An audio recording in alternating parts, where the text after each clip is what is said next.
So, I bet you're wondering what all of this craziness is, all these bags and with their mysterious frozen contents. And the answer is chicken bones.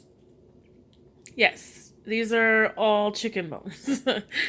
One of the things that I do here for our little family of two, plus cats, but they don't really, I wish they would drink the broth. I tried one time and they looked at me like I'd lost my mind, so I didn't waste any more of that on them.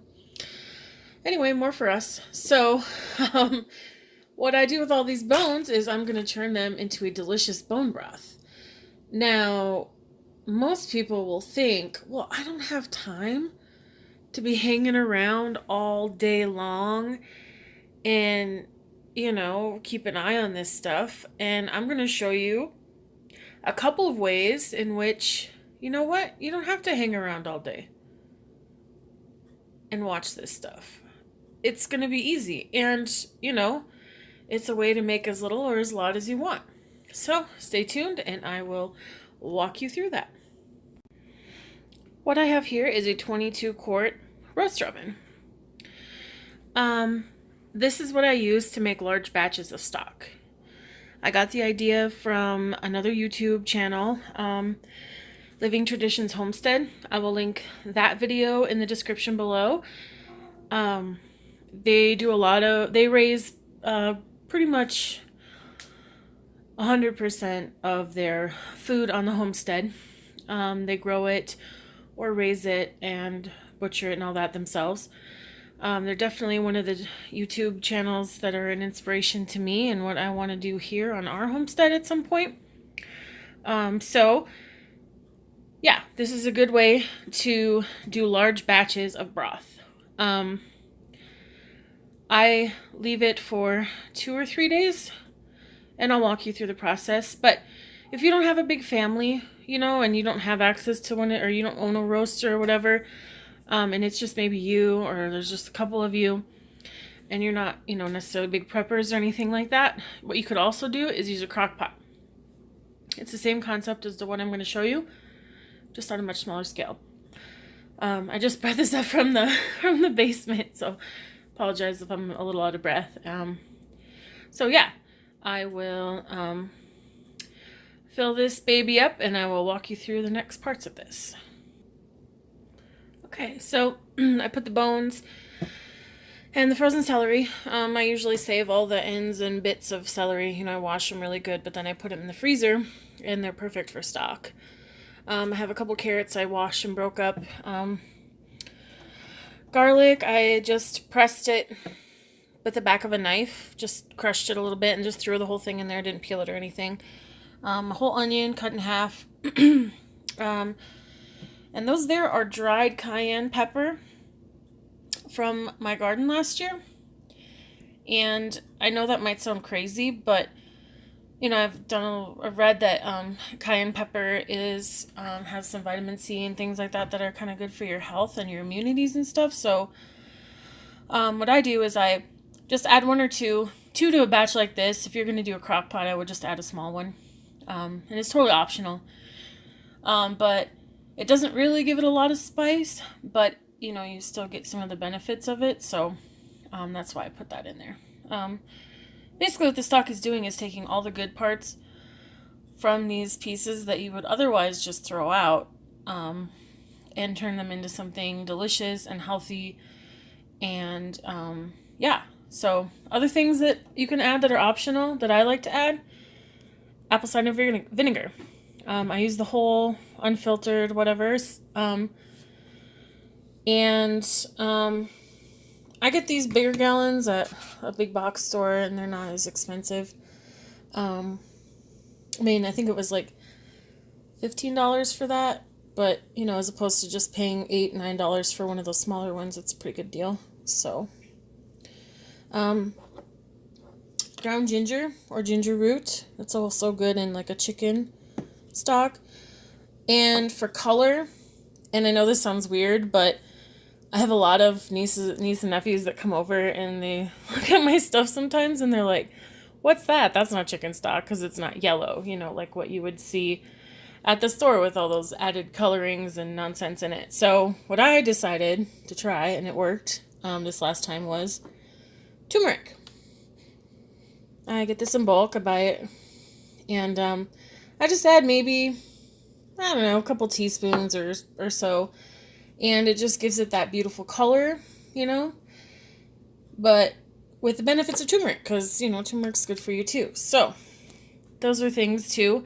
If I were going to do like a beef or a red meat stock, I would use some, oh, and sorry, to go back, the reason I use some of this vinegar, not only is it for the benefits of the vinegar, but also the acid in the vinegar helps to break it down and break down the bones, and you get some of the, helps break down the minerals and stuff in the bones. So other things that I add to like a beef stock, as I was going to say, molasses.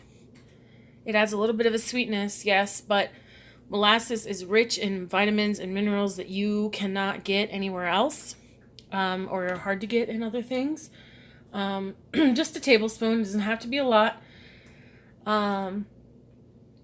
Let's see, what else? Tomatoes. If you have, if you grow a lot of tomatoes in your garden, save the skins, save all the pulp. You can use that in a beef stock as well. That will add some acidity and things like that. Another one that I add sometimes is balsamic or red wine vinegar in a beef stock. Again, kind of mirrors the, you think of things that kind of maybe go together flavor-wise, and I try and kind of stick to those things. So, yeah. Oh, and there's one more thing I forgot. Let's see. Let me grab it here. Do I have it handy?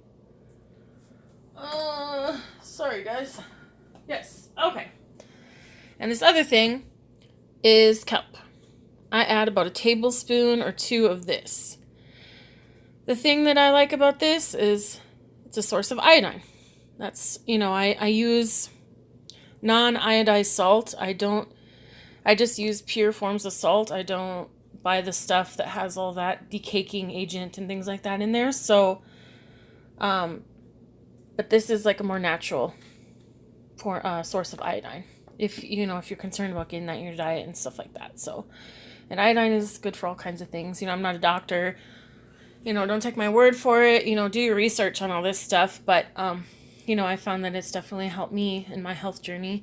So, yeah, I just wanted to share that with you guys. So, I'm going to get all the rest of this in here, and then I'll walk you through the next steps. And the other thing I forgot to mention is that I also put in a few bay leaves, and I don't know if you can see them sprinkled around, about a handful or so of peppercorns. Whole peppercorns, because I use fresh ground pepper in my cooking and stuff. The one thing that I do not put in here that is optional that you can if you want to is salt. The kelp does add a little bit of sodium, but generally speaking, I don't salt my my stock beforehand. I usually just do all that when I'm making my soup or gravy or whatever I'm going to use it for. So, once you got all your bits and bobs in there, next step is fill it up with water. So I'm going to slowly but surely fill up this 22 quart roaster with cold water. Okay, now that it's filled up with water, plug it in and turn it on somewhere between 200 and 250 or so. The reason you use cold water is because you don't want it to come to a boil too quickly.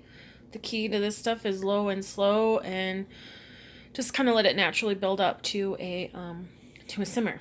And you don't want to boil it. You want to have it at a nice gentle simmer. That's the sweet spot for this. And I will also say too, if you are a vegetarian or a vegan and you don't eat meat or anything like that, you can totally do this with vegetables. Use whatever veggies you want. I'd probably avoid anything with a super strong, overpowering flavor, like cabbage or something like that. But yeah, definitely just use whatever veggie scraps. Anytime you cut a pepper or anything like that, and just save them in a bag and put them in your freezer. And once you get enough, make a small little batch. And then with the crock pot too, you want to put it on the low setting for that reason. And then, yeah, and that's it. It's just this easy. You put the lid on and you walk away. You keep an eye on it. With the crock pot too, it's nice because you can leave it, while you're away doing things. You want to come back every once in a while, give it a stir, maybe add a little bit more water if it's getting too low, things like that. And like I said, I'm going to let this go for 3 days. So, with the magic of YouTube, 3 days later, we will come back and we'll see what it looks like. And I'll probably do a check-in in between, just so you guys can see. So this is the beginning of day 2. You can see it's kind of turned to a different color.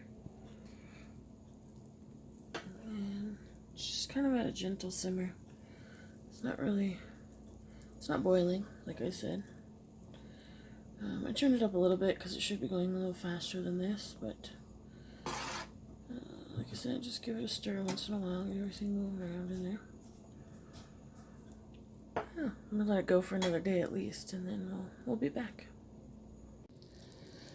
Alright, so this is the 3-day mark, and I'm going to call this done.